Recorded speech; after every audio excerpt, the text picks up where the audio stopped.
चलिए दोस्तों, शुरू करते हैं आज की नई कहानी। आज की कहानी का नाम है भूतिया हवेली। गांव के बाहर एक पुरानी हवेली थी जिसके बारे में कहा जाता था कि वहां कोई रहता नहीं था, लेकिन रात होते ही हवेली से अजीब अजीब आवाजें आती थी। लोग कहते थे कि वहां एक परिवार कई साल पहले रहता था, लेकिन अचानक एक रात पूरे परिवार की मौत हो गई। तब से वो हवेली वीरान पड़ी थी। एक दिन राहुल नाम का लड़का, जो इन बातों पर यकीन नहीं करता था, अपने दोस्तों को चुनौती देकर हवेली में रात बिताने का फैसला करता है। रात के 12 बजे करीब राहुल हवेली के अंदर पहुंचता है। अंदर गुप्त अंधेरा था और सिर्फ उसकी टॉर्च की हल्की रोशनी चारों ओर फैली हुई थी।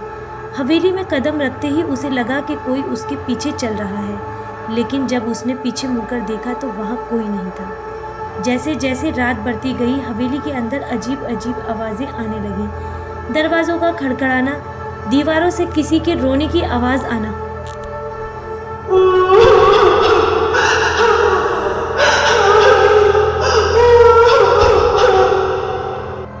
राहुल ने सोचा कि यह सब उसके दिमाग का वहम है, लेकिन फिर अचानक एक कोने में से एक परछाई प्रकट हुई। उसने टॉर्च की रोशनी में उसकी ओर देखा। वहां एक औरत खड़ी थी जिसका चेहरा बुरी तरह से जला हुआ था। वो औरत राहुल की ओर बढ़ने लगी। डर के मारे राहुल ने हवेली के बाहर भागने की कोशिश की, लेकिन जैसे ही वह दरवाजे की ओर दौड़ा, दरवाजा अपने आप बंद हो गया। औरत की भयंकर हंसी हवेली में गूंजने लगी। अचानक हवेली की सारी खिड़कियां, दरवाजे अपने आप खुलने बंद होने लगे। राहुल का दिल तेजी से धड़कने लगा। वो भागने के लिए दूसरी तरफ मुड़ा, लेकिन वो औरत अब उसके एकदम सामने थी। राहुल जोर से चिल्लाया और तभी हवेली के दरवाजे खुल गए। राहुल जैसे तैसे बाहर भागा और गांव लौट आया। अगले दिन जब उसके दोस्त उससे पूछने आए कि हवेली में क्या हुआ था, तो राहुल कुछ नहीं बोल पाया। उसकी आंखों में डर साफ दिख रहा था और उसने फिर कभी हवेली का जिक्र नहीं किया।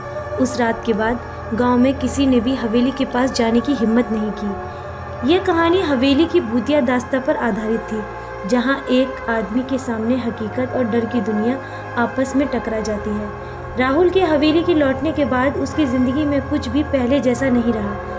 वह पहले हंसमुख और निडर हुआ करता था, लेकिन अब वह हमेशा डरा डरा और सहमा सहमा रहता था। उसके दोस्त और परिवार के लोग उसको बार बार पूछते कि उस रात हवेली में क्या हुआ था, लेकिन राहुल कुछ भी बताने से कतराता था। उसकी आंखों में अजीब सा डर बैठा हुआ था, मानो उसने कुछ ऐसा देख लिया हो जो शब्द से बयां नहीं किया जा सकता।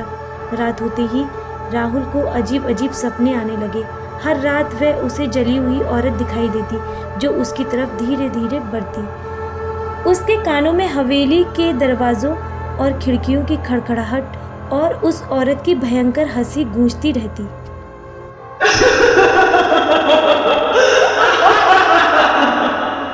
धीरे धीरे उसकी हालत बिगड़ने लगी। उसे अब दिन में भी ऐसा महसूस होने लगा कि कोई उसे देख रहा है या उसके पीछे पीछे चल रहा है। राहुल के माता पिता बहुत चिंतित हो गए और उसे एक तांत्रिक के पास ले जाने का फैसला किया। तांत्रिक ने उसकी स्थिति देखकर कहा, तुम्हारे ऊपर किसी आत्मा का साया है और यह आत्मा उस हवेली से जुड़ी है। अगर तुम्हें अपनी जान बचानी है तो तुम्हें उस आत्मा को वापस वहीं छोड़कर आना होगा जहां से वह आई है।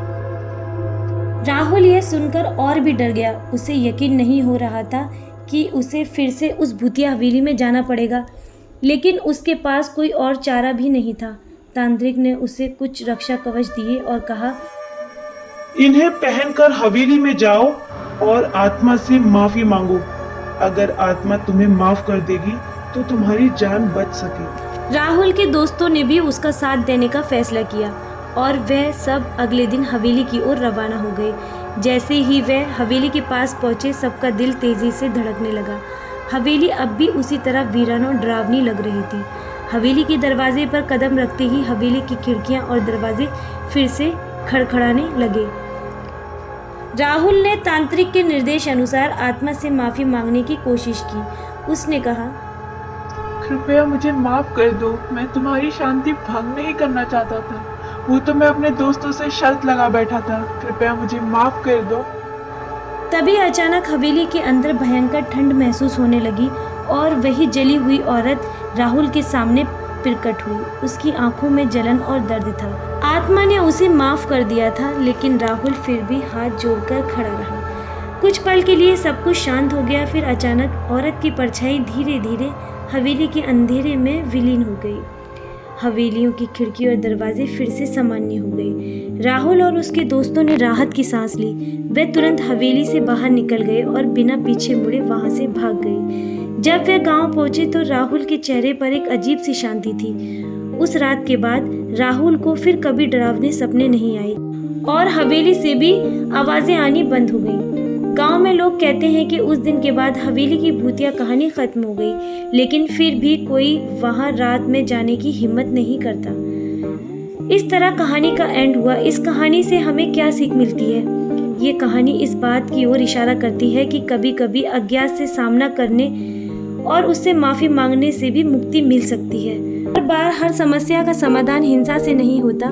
कभी कभी माफी से भी बड़ी बड़ी समस्याओं का समाधान हो सकता है। इस तरह कहानी का अंत होता है। उम्मीद करती हूँ आपको ये कहानी पसंद आई होगी। कहानी को अंत तक सुनने के लिए आप सभी का बहुत बहुत धन्यवाद। ऐसी ही हॉरर स्टोरीज के लिए सब्सक्राइब करें हमारे चैनल क्रिएचर ऑफ शैडो।